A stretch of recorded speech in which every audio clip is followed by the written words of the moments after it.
She's not what you'd expect. She's tough and feisty, but gentle and tender. She makes millions and gives millions to the poor. She cries, she laughs, she teaches, she comforts. This is the Dani Johnson Show. As we journey through life, fears have a tendency of popping up their ugly heads. And fear has something that comes before it, and then there's that something comes before it too. And I hope to reveal to you, as it's been revealed to me, and I hope you get it better than I do, that where does fear come from? And how is it active in your life? And is it possible that it's not even fear that is active in your life, but it is something that you have just grown to live with, something that you've just grown to accept, and something that you keep hidden, hoping that no one finds out? I have found in my own life that fear is actually just the ringleader, the loud voice. But there's two other voices that are behind fear that could be active in your life that are pushers or pullers. One pulls away, the other pushes you towards things. I want you to turn with me, if you have the best success book ever written, to Psalms 119. Now, there's lots of different men and women who have wondered who wrote Psalms 119, and I don't think it really matters. Largely David, King David, a very powerful king, that it was a promise that his kingdom would be established forever. His kingdom is still alive because of Yeshua, who came from his bloodline. Jesus is his American name, but he's Hebrew. Jesus is Hebrew from Israel. He was born in Bethlehem? Yeah, Bethlehem is not in Pennsylvania. At least the Bethlehem that the Bible's talking about. There is a Bethlehem, Pennsylvania, but that's not the one that the Bible's talking about, right? So he was born in Israel. He was given a Jewish name, a Hebrew name, which is Yeshua. But King David was what the Bible calls a righteous king. He was a good man, and he had a lot of flaws. And what I want you to do, I'm going to read this to you. And as I read it to you, I want you to feel what perhaps this is saying. There's 1,000 of us here in the room, and who knows how many that are watching. We're all going to perceive something different from the text that we're reading, but I want to see how many of us grab some of the same thing. Now, I've reached a stage in my life where I have graduated to the place where my eyes just need a little help. So I have decided to make a very bold statement with helping my eyes, and I figured that while I'm going to help my eyes, I am going to make fun of my eyes all at the same time. So here is Dani Johnson's way of fully embracing this season of my life. Thank you for laughing. That was the entire point of me buying these glasses. Because all the other glasses make you look like you're trying to look smart. I don't want to look smart. There we go. Those are the glasses I used to wear because I couldn't see 3 feet in front of me. I can see 3 feet in front of me now because of LASIK, but now, oh, that's so much better. There's just peace when you put these ugly things on. Okay, and I can see you too. So I can see you and I can see this. Okay, you ready? Psalm 119. Let's go for it. All right. Thanks for laughing. That's why I bought these ugly things. I really appreciate it. They're enormous, aren't they? Yeah, I love them. I love them. What I really wanted is the ones that are like this big. But I couldn't get anyone to put glass in them so I could see, because that's what I wanted, the ones that are out to here. Okay, so here we go. Oh, by the way, if you're, somewhere in my age bracket, you can pull yours out too and look as dumb as I do. Okay. Most of you look smart when you wear them. I just didn't want to look smart, and I didn't want to look sophisticated, and I didn't want to look like I was trying to be glamorous. So I said, I want to look stupid. They're just sunglasses with prescriptions in them. Carmen, close your mouth. I see the look all over your face. She's like, she really is wearing those glasses? Yeah, and they're really real. Okay, so, blessed are the perfect in their way. Psalm 119, verse 1. Now, I'm reading from the ISR version. It's called Scriptures, the Institute of Scripture Research. I love this one because it keeps all the Hebrew names intact, the Hebrew city names, all that stuff, so that you kind of get a piece of where this is actually coming from, because it's not written from America. So I try to hold that. So every time the name of God is shown in the original text, it has his name actually in Hebrew. Every time Jesus' name is shown, it shows in the original text as Yeshua.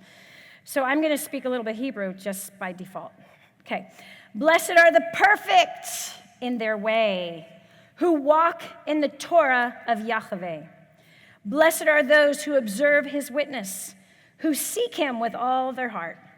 Yes, they shall do no unrighteousness. They shall walk in his ways. You have commanded us to guard your orders diligently. Oh, that my ways were established to guard your laws. Then I would not be ashamed.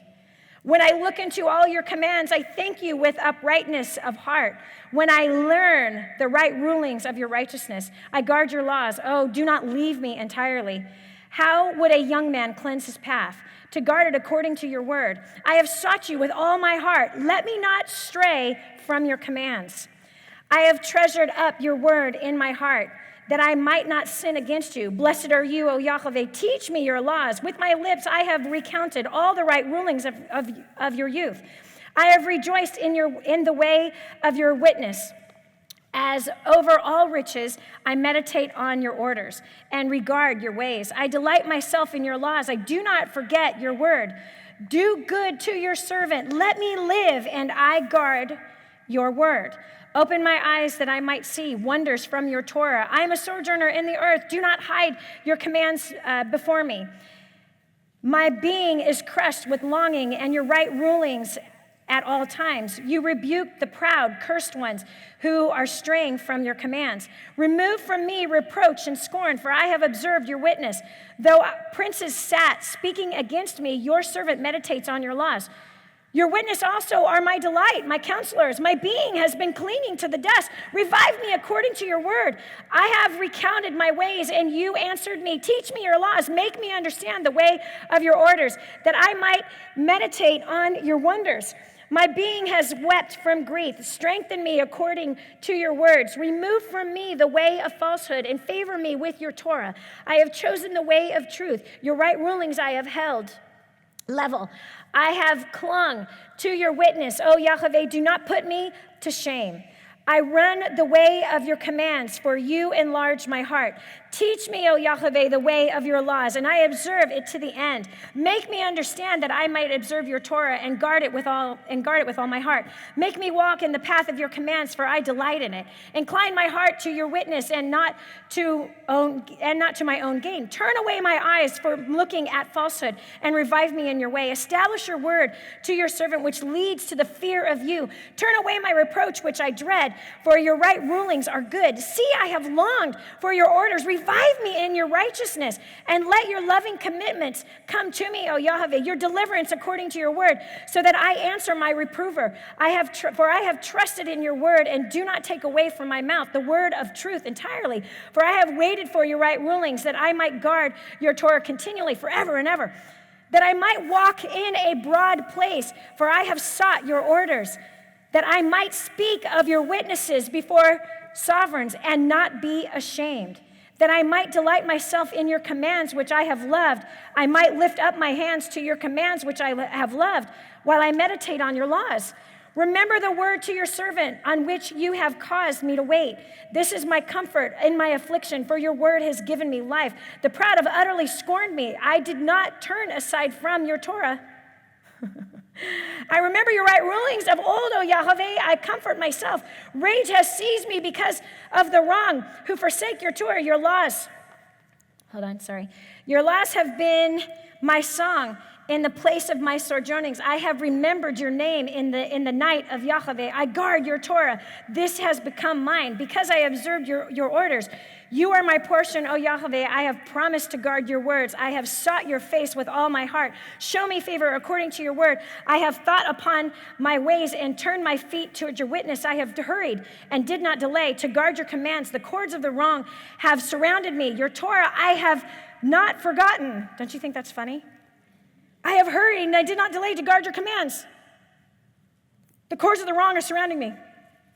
Random.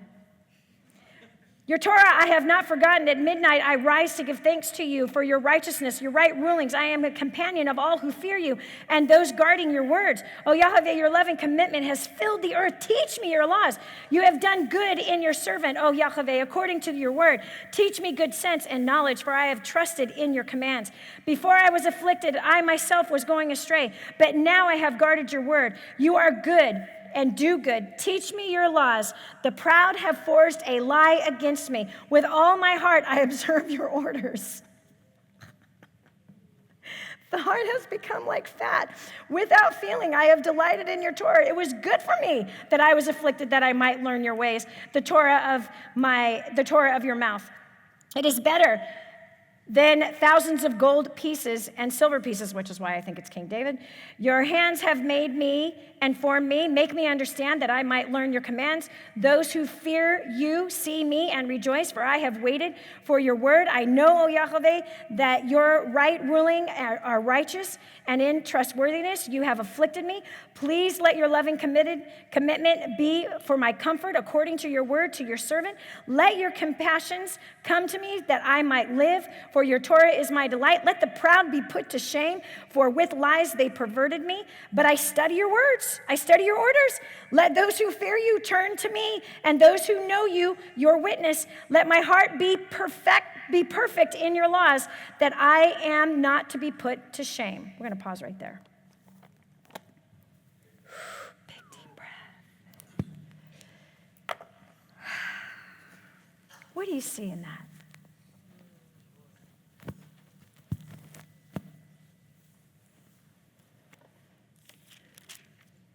How many of you don't know? You don't know what you see. It's a lot of words.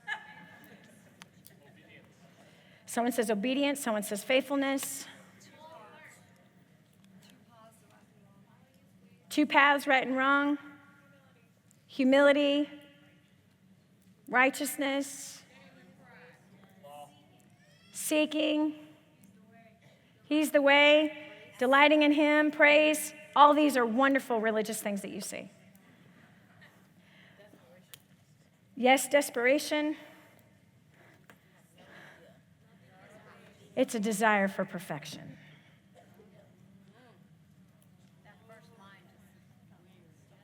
A desire for perfection. Let's talk about perfection. Because you see, fear is the big, boisterous, loud ringleader, right? But there's one that comes before fear, and that's perfection. Perfection's a liar. When I was reading that, I'm like, this is exhausting. Is this what it takes to serve him? Not only that, but you see him proving again and again and again. Look, I did good! Help! That's what he's saying again and again. These random places. I'm keeping all your laws. I'm dwelling on you in the midnight. I am worshiping you. I'm only hanging out with good people. I'm a good person.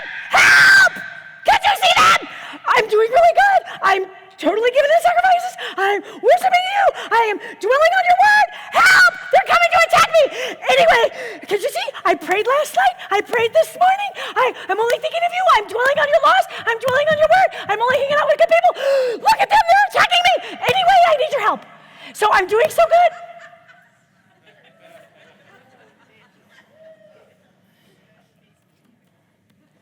Anybody out there ever try that? Too many times. Perfection. He said it several times. Don't put me to shame. Don't let me be ashamed. I am doing all of this so that I will not be put to shame. Trying to do everything right so that we will not suffer shame. Perfection. Perfection tries to earn love. Perfection tries to get favor. Perfection tries to earn position in life. Perfection tries to prove worthy. This entire passage, all the way to the very end, there's like 167 verses or something like that. 176. Tries to prove your worthiness, your worth. Perfection knows it's not worthy. Perfection knows deep down inside that perfection's righteousness is nothing but filthy rags. Perfection defends, argues, and proves.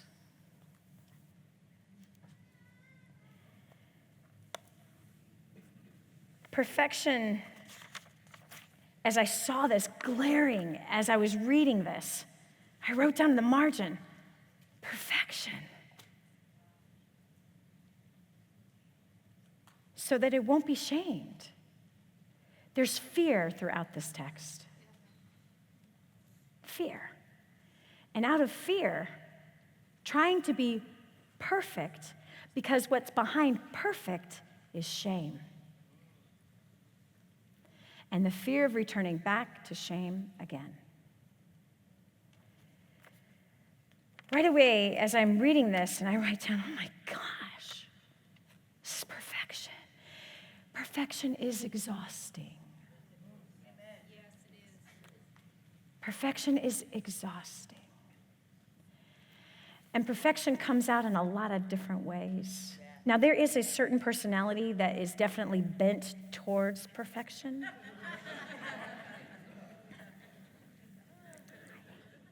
Happen to have a lot of that one in me.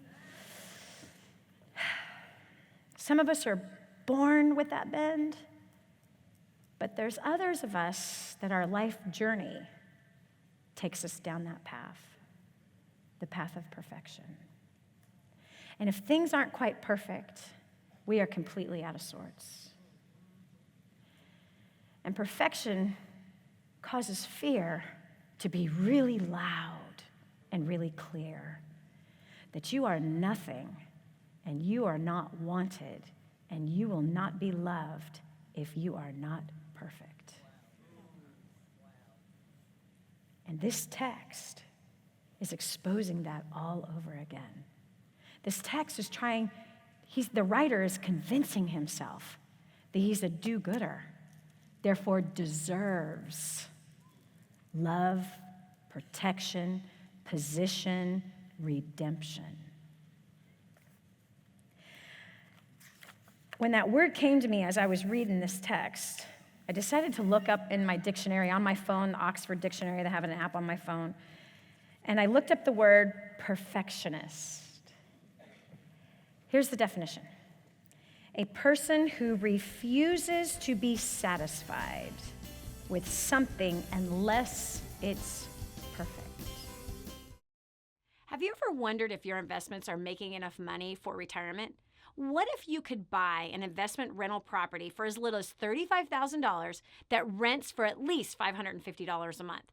After Aaron and Drew Hudson asked themselves this question, Hudson Real Estate Investments was formed, and now 200 transactions have been conducted. Their system helps individuals buy and hold real estate. Their definition of a great buy and hold is a property that pays you a monthly positive cash flow from day one. Hudson Real Estate Investments has a team who find properties available for immediate purchase, vet tenants, and have qualified property management in place. So if you're looking to have freedom and live your life on your own terms, grab your phone and text the word future to 484848. Get started today. Text the word future to 484848. Secure your future now.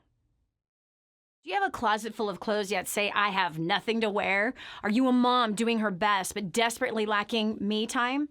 Or maybe your schedule has you dressing practically instead of powerfully. What if I told you there's a system, a blueprint that can save you time, money, and turn every head in the room, as well as impact the world through fashion? Friend, You're in the fashion business whether you like it or not. You're an ambassador representing your faith, your marriage, family, and business. Style is just a skill made easy with 123 Style Me. 10 steps to style success that will expand your leadership, save you hundreds of hours and thousands of dollars. This program will bring you peace of mind, reignite your marriage, make you more productive, respected, and instantly boost your confidence, equipping you to be bold and beautiful.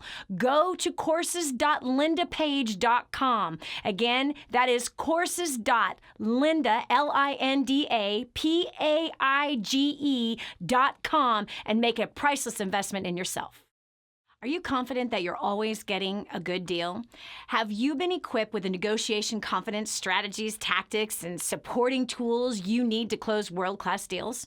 Finally, JPA is making the exact same specialized negotiation training and secrets used by the world's largest, most successful corporations available to everyone. Proven in more than 60 countries and used by brands like Adidas, Vodafone, Pfizer, Nokia, and others, the JPA negotiation method will set you up to save money and time while significantly increasing your profits. It doesn't matter if you're buying or selling real estate, closing contracts with suppliers, or selling products and services to individuals or organizations. Using their simple step-by-step negotiation preparation checklist, you'll be ready to confidently slug it out toe-to-toe with the toughest professional negotiators. It's time for you to stop leaving money and opportunity on the table. Go to bizneg.com/events to register now. Again, that's bizneg.com/events. Get registered today. Did you know you can take the Dani Johnson Show with you wherever you go? It's never been easier to stay up to date with the latest content from Dani with the DaniJohnson.com app. Watch or listen in the car, at the gym, or on the go. Download it now from the App Store and Google Play and never miss a show again. Your family, business, and bank account will thank you.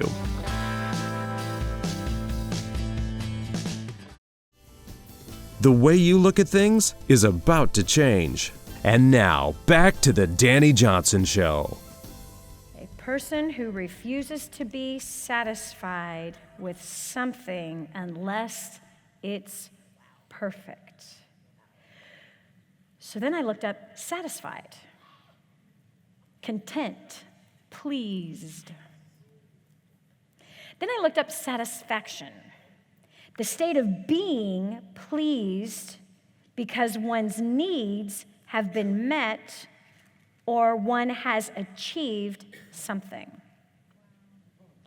Then I looked up the synonyms for satisfaction: contentment, pleasure, gratification, fulfillment, enjoyment, happiness.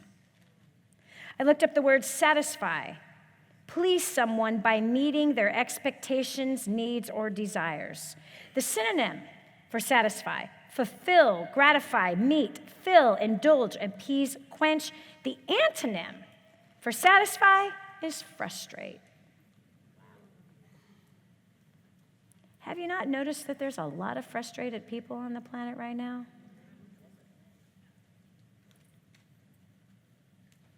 So the opposite of frustration is satisfaction. I'm not going to ask you to show your hands, but I have a feeling there's a few of you who struggle with perfection. Isn't it interesting? A person who refuses to be satisfied with something unless it is perfect. All of this satisfaction, conversation, and perfection led me to Proverbs 13:25 that says this: the righteous has enough to satisfy his appetite, but the stomach of the wicked is in need.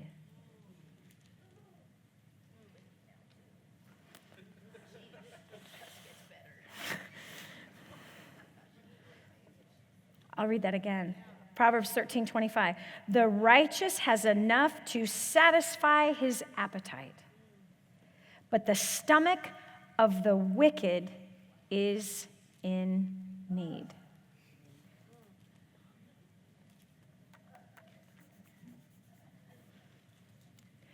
Is there anybody here that refuses to be satisfied if it is not perfect? If I could put both my feet up, I would. Don't just raise your hand because you think you're supposed to. I want to know really who is out there that you look at this. That is a willful choice. Refuse to be satisfied unless it is perfect.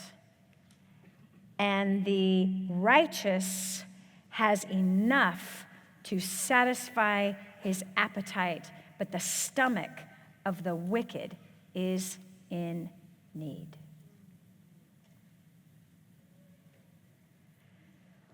When we look up all of these definitions and look at where perfectionist comes from, the real root of it is that there has been a need that has not been satisfied, right? Remember the state or being of being pleased of one's needs that have been met.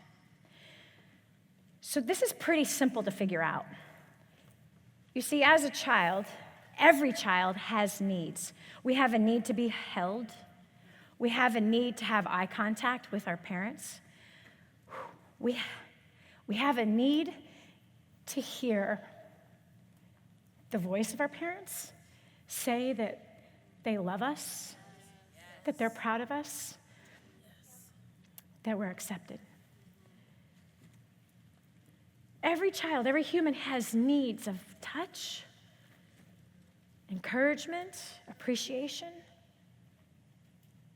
There are much bigger needs than just food and shelter. Every human has a need to be honored, to be cherished, to be adored and adorned. Every human has these needs. And when those needs are not met to a child, the child goes through life with this huge need that has not been filled. That need, because it's a huge void, can open the door to shame. Says this need hasn't been filled, so there must be something wrong with me. I think the best way to tell you this and to share this with you is with my story. Recently, I found out that my dad, who is my my bloodline father, that he, in a casual conversation 2 months ago in my hotel room in Los Angeles with my older sister would not see me for 26 years because she did not believe that I was of my father. In fact, none of my siblings believed that I was my dad's, even though I have a DNA test, even though I look just like him, even though my sister and I literally look like we have the same mother and father. If you've ever seen a picture of my sister and I, you would never know that her and I have a different mother. We have the same father, different mother.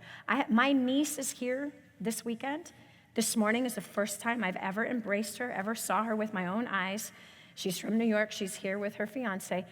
She says to me when I see her, she's like, "You look so much like my mom." Like literally like that, with her voice shaking. "You look so much like my mom." Yeah.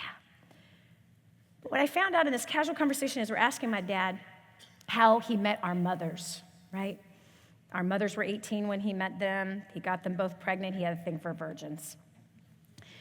So long and short of it is that it comes out that he was the one that suggested to my stepdad and my mom that he adopts me, that Dan adopts me. And he offered to pay for it.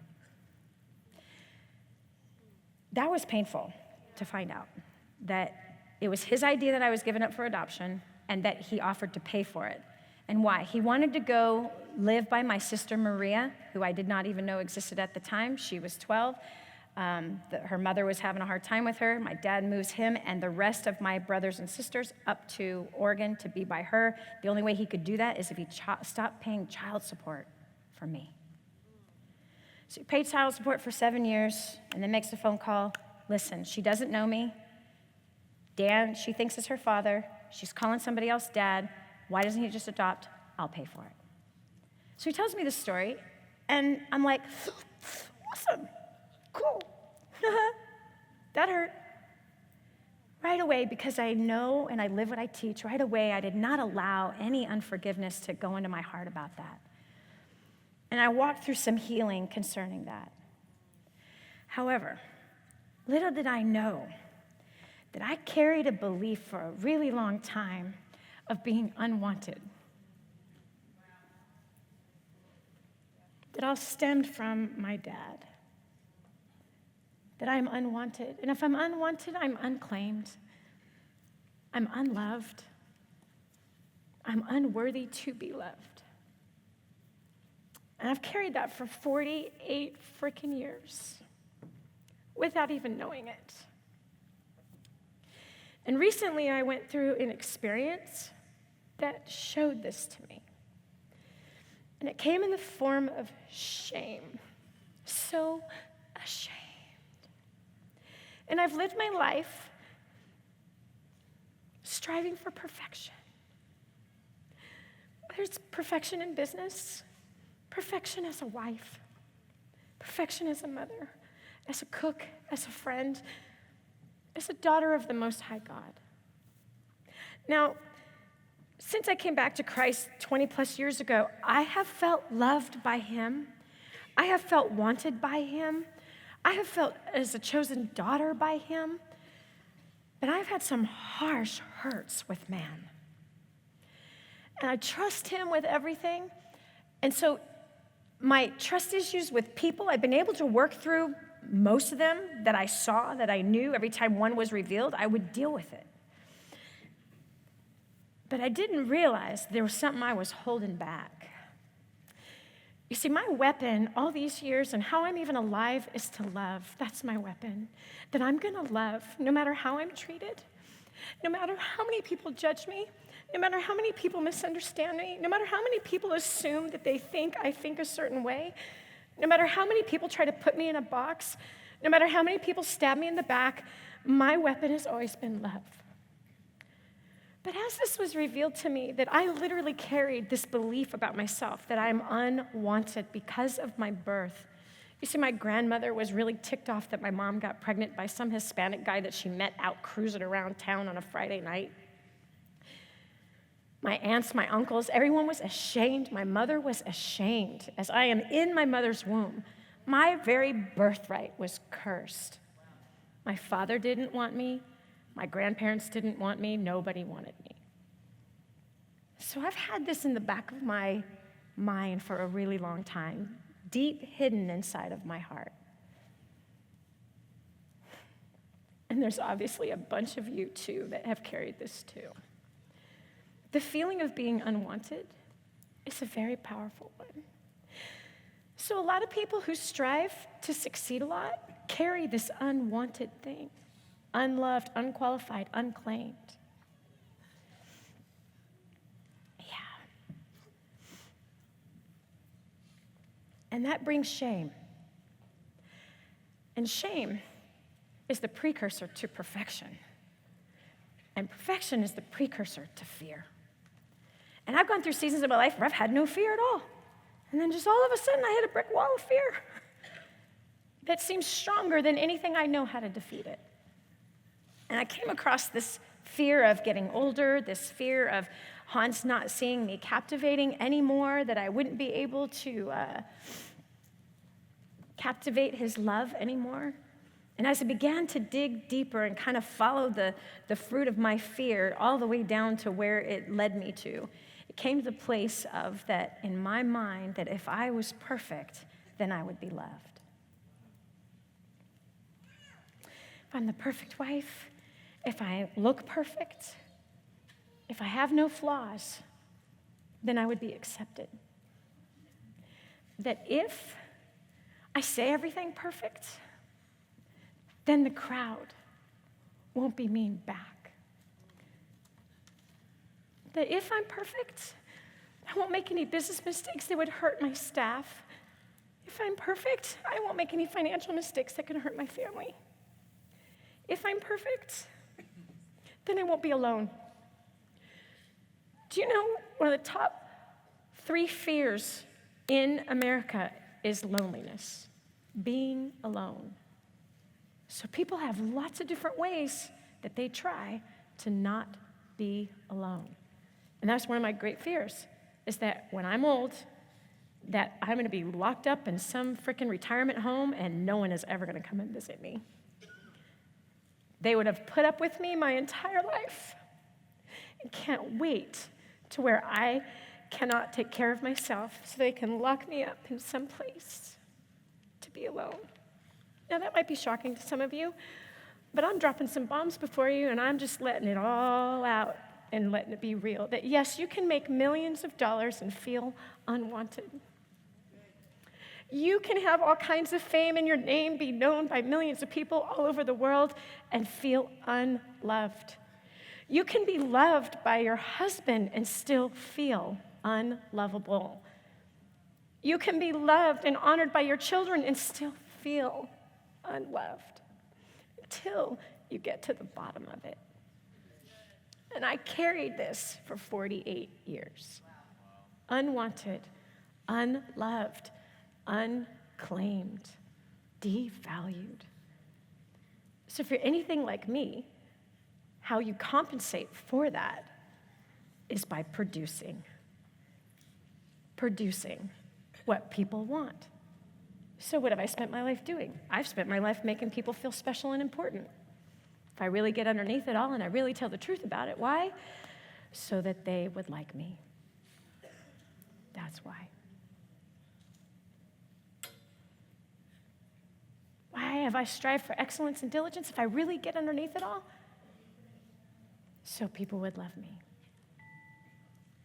which is manipulation at its very core. At its very core. Why is that there?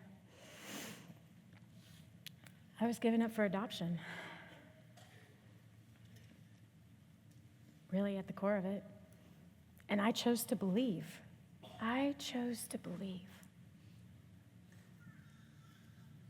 That I was unwanted. Unwanted is unloved. And then I had this amazing experience that when I really looked at the error of my ways, what I really began to see, and what my Father in heaven showed me, it was so beautiful and so clear, was something so profound. And I want to take you down the journey with me in that place. Is there anybody here that struggles with perfection? I don't think that's an accident that we're together tonight, right? Why in the world would I tell you all this?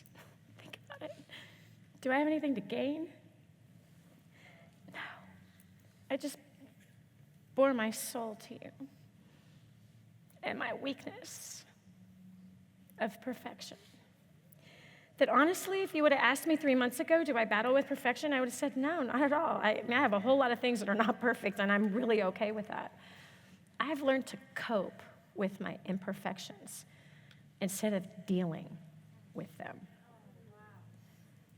There's a big difference between the two. I've learned to cope with my weakness of perfection instead of dealing with my perfection. Perfection is provoked by shame.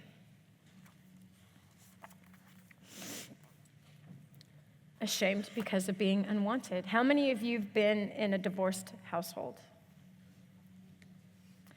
Kids who largely come from a divorced household carry shame. Those who carry shame deal with perfection. Is there anyone here that was adopted?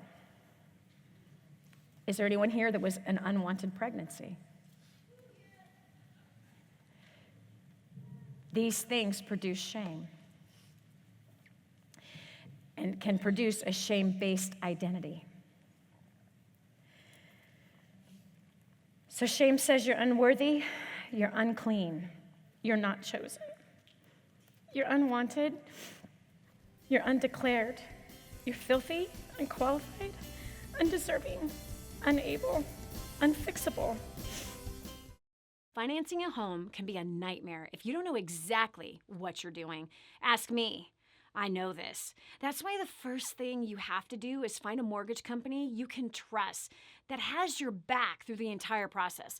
Whether you're buying your first home, upgrading your current one, or looking for an investment property, Rick Fujisaki at Wintrust Mortgage wants to win your trust.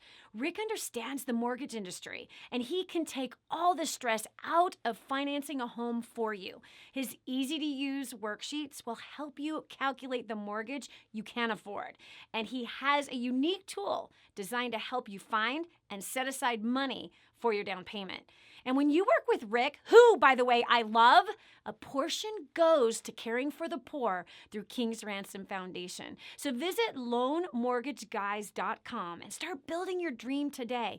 Again, contact Rick at loanmortgageguys.com.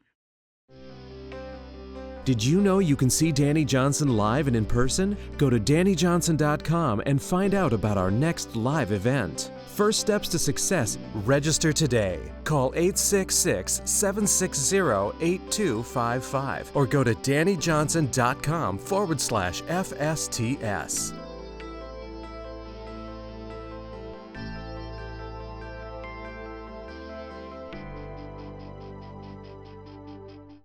It's Amanda Sanders. I'm from Houston, Texas, and I've been completely inspired by this event. And it was payday this week, and instead of me going and splurging and spending money like I typically would have, I paid off $2,700 worth of debt, and I am extremely excited to get the rest of our debt paid off. And I also implemented a plan. We've been living off of a lot of money, and I did the numbers last night, and we can live off of $5,000 a month and get our debt paid fast. So I'm super excited. Thank you so much. And it's your first event, right? It is my very first event. So awesome. So excited. Hey everybody, my name is Digby and I'm from New South Wales, Australia, and I'm here live at First Steps to Success. I've been to 6 events now, and my journey started with an encore in Brisbane, and after doing 2 encores in Australia, I just really had to come to a live event, so here I am today. And since attending an encore and getting involved, my income has doubled and my family life is just blossoming. So you have to get there. You just have to experience it. My name is Jen Horling. It's my first time at First Steps. I just gotta say, my God is way bigger than my hair. These last 2 days, beyond what I could ever have imagined. I grew up in the church and thought, sure, I'm gonna go to another conference, I'm gonna make some amazing friends, I'm gonna have some life-changing experiences. But I never expected to find the community and the genuine, authentic, real community that I found when I came here. And I did not expect to find a true leader. And I am just mind blown right now and so beyond grateful to be here. So thank you. What multimillionaire do you know that volunteers their time to help ordinary people like you and me? There's only one. This is the Dani Johnson Show. No matter how much you accomplish, no matter how hard you try, no matter how many accolades you get, no matter how many blue ribbons, red ribbons, no matter how many awards, no matter how many times your name is said, there's still this voice deep down inside that says, you're unwanted. You're not good enough. You will never be enough.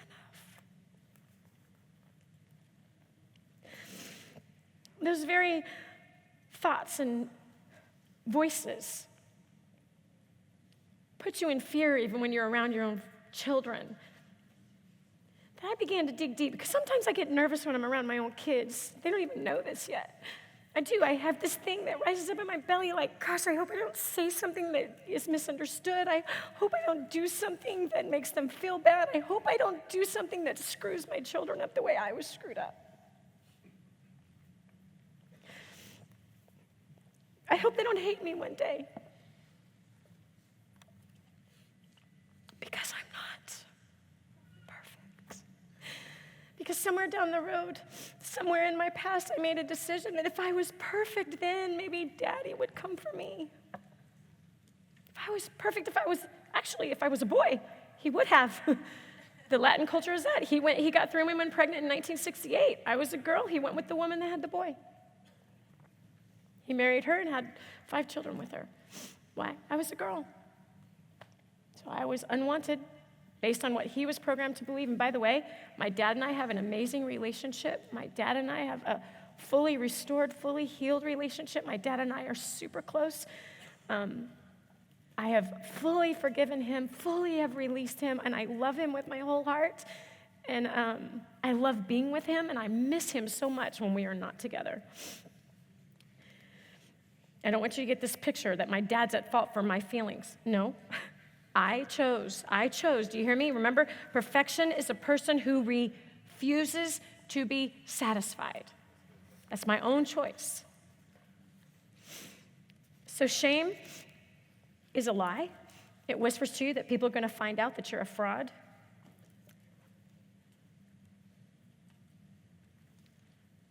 The truth is that there's no condemnation for those in Christ. And God makes a way out of this kind of mindset. Like he made a way for the prostitute, the thieves on the cross, the tax collectors, the murderers. Shame says you're unloved, no one wants me, everyone is out to get me. You're going to pay for your sin forever. Your past will haunt you forever. You deserve nothing good, no happiness, no encouragement, no blessing, no peace, just fear. You can't be loved, honored, or respected. Shame drives to self-destruction and self-hate. Now, friends, I have moved through so much self-hate, and I've moved through I used to have all kinds of addictions. I don't have those anymore. God has healed me of so many things. But I'm talking about this is a whole nother layer of crap that was beneath the surface that I did not even know was there. Where does shame come from? It comes from the father of lies. It comes from the father of lies, who distorts experiences from our past, present, and future. What keeps us away from our God is shame. So obviously, the father of lies is the promoter of shame. What keeps us away from the calling that God has put on our lives? Shame. Who's the driver of shame? The father of lies. Shame also keeps us from going all in. Shame keeps us from making commitments all the way through, meaning intimate commitments with our spouse, commitments to work, commitments to finances. Shame keeps us away from all of it. It lets us in so far, but not all in. Shame leads to blame, leads to feeling unclaimed, defamed, it's untamed, and it retrains your DNA until you say, I am ashamed, which then you now own the identity of shame. You wear it like a shirt, your favorite one. You wear it to sleep, you wear it out in public, you take it with you everywhere you go, including the bedroom with your spouse. Some of us wear our shame on the outside, most of us wear it on the inside. Shame directs our lives like a rudder on a ship. It directs our feelings and it directs our decisions. Shame is fear's handler. Shame is fear's boss. Why is shame at work in our lives? How is it at work in our lives? What is the cause and the effect? How do you defeat its power over you? Shame blinds the eyes from seeing love and blessing. You can't see the love that is obviously in front of you. Let me explain. So I was recently in a tiny little retreat, and we were brought through this exercise, and in the exercise was about going back and following the fruit to the root, basically, which is something that we do at our advanced training conference, Creating a Dynasty. And in that experience, where I finished just saying that shame distorts perceptions. It distorts the truth. And it blinds and blocks you from seeing a fuller picture. So all of a sudden, I was journaling this thing about shame, and I realized that, wow, God actually takes us through shame if we have the courage. He will take us through our shame of our sin directly to get to him. In fact, that's how all of us will find him. It's not through happy days that you find him. It's through the hard stuff that you find him. It's through the torment and the torture that comes from the hand of the enemy and for our own selves, that we do to ourselves, that we bring us to a place of desperation. And it's through that shame, it's through that sin, it's through all those things that we're not proud of, that we want to hide, that we want no one to know about, that we want to pretend like never happened, that we want to cover it all up so that people do not know, even though we feel like people are eventually going to find out that you don't know everything that you think you know, and that you don't have it all together. And so we put on these big old facades and we try to convince people that we're something that we're absolutely not.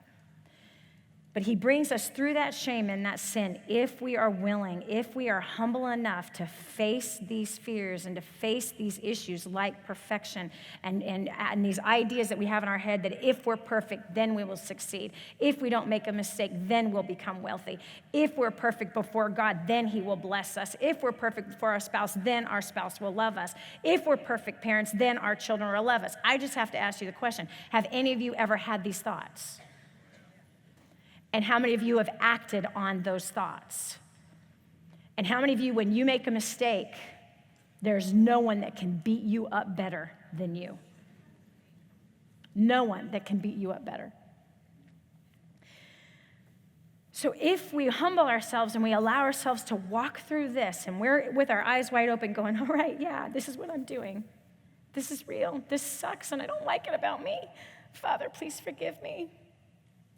I can't do this anymore. I don't want to do this anymore. As I was journaling, a new perspective came over me, and I couldn't believe what I was seeing.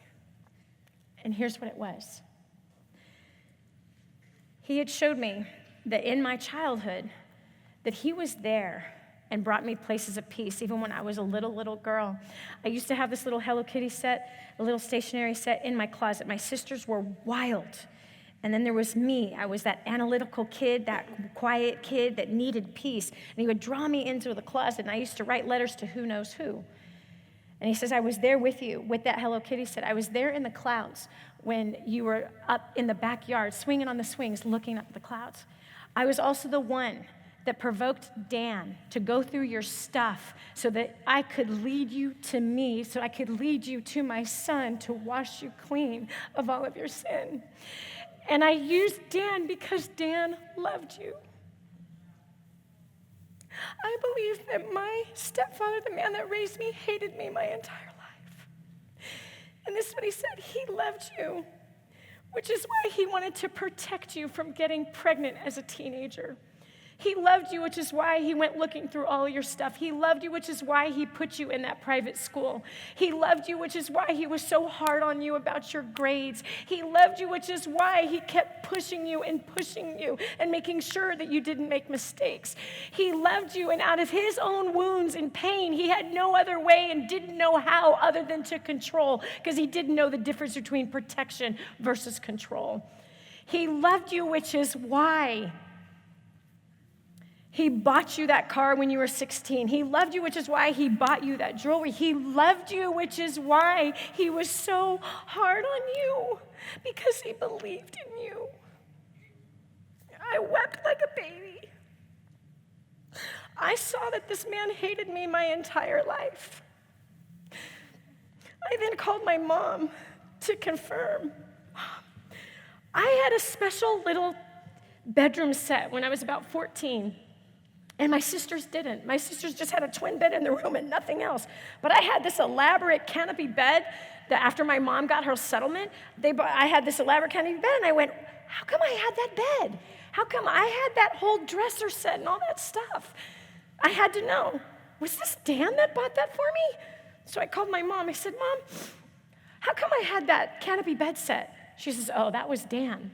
I just went, what? He loved you so much. You were his pride and joy. The lies that I believed, that I was unwanted, I was unclaimed, that I was defiled, that I was devalued, was all a lie. Here's the truth. I was claimed by a man that wasn't even my blood. I was wanted by a man that I was not of his seed.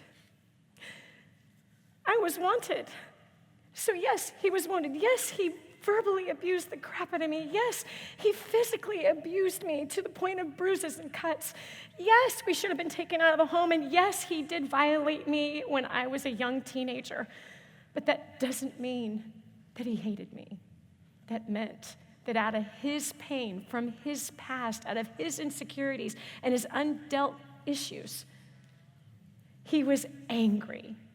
He was frustrated. And he had no self-control. But it didn't mean that I wasn't wanted. I was wanted by him.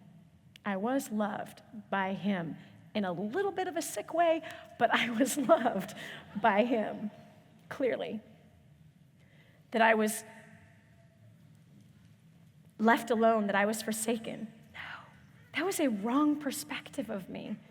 The fact is that a young man chose to take on a Hispanic kid who, by the way, hated Mexicans. And I was absolutely very Mexican looking as a little one. Black hair, dark skin, black eyes, furry eyelashes. And he used to get in fist fights with people who would point it out. And I had no idea until I called my mom. Oh, Danette, the reason why he pressed you for your grades, he knew that you were smarter than your sisters. He loved you more than he loved his own 2 blood daughters. He believed in you, which is why he would point out your bad grades. He believed in you. He knew that you would go and do something if you would just go to college. He knew that you were different than your sisters. That's why he was so hard on you. So shame covers up the love that was obviously there that I refused to see. Shame blinds us from seeing the good in other people. It blinds us from seeing the love that other people have for you. So I have to tell you, when you believe that you're unloved and you believe that you are unwanted, you lead your life from that place. And so I've spent my life loving people from a place of being unloved, not from a place of being loved. And I've tried to earn people's love.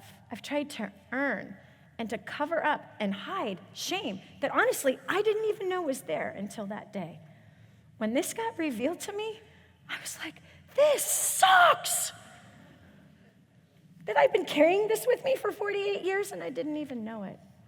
So I'm super grateful for the God that I serve, because I believe that tonight is the night where perfection is going to be broken off of many of you if you are willing to allow your Father in heaven to walk you through the shame that provokes the perfection, that you no longer have to produce perfectly in order to be accepted or loved or to guarantee somehow some kind of success in relationships, finances, or in your career.